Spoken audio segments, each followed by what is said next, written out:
बिस्मिल्लाहिर्रहमानिर्रहीम। अस्सलाम वालेकुम। आप देख रहे हैं DNN न्यूज़ और मैं हूं गुलाम ज़हरा। अब रुख करते हैं खबरनामे की तरफ। खबर शामिल करते हैं जिला सांगड़ से। हमारे नुमाइंदे अमरान अब्बासी की रिपोर्ट के मुताबिक टंडो आदम पीपल पार्टी के खिलाफ हमेशा इत्तेहाद बनते रहे हैं और इस वक्त भी बन रहे हैं, मगर इससे पीपल पार्टी को कोई फ़र्क नहीं पड़ेगा। अगला वज़ीर आज़म बिलावल भुट्टो जरदारी होगा। साबिक MNA जुल्फ़कार अली बैन की मीडिया से गुफ्तगू।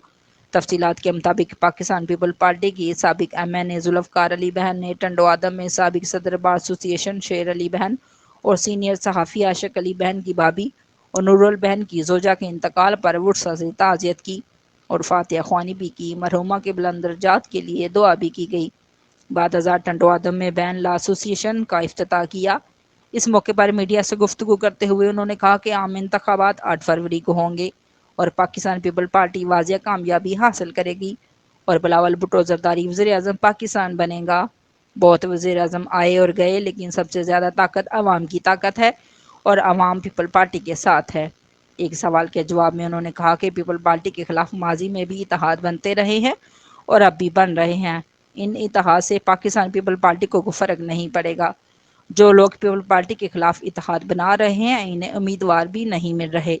पीपल पार्टी अवामी पार्टी है जिसने हमेशा अवाम की भलाई और फलाई बहबूद के लिए काम करती रही है और अवाम पीपल पार्टी के साथ है, जिसका नतीजा आम इंतखाबात में नज़र आ जाएगा।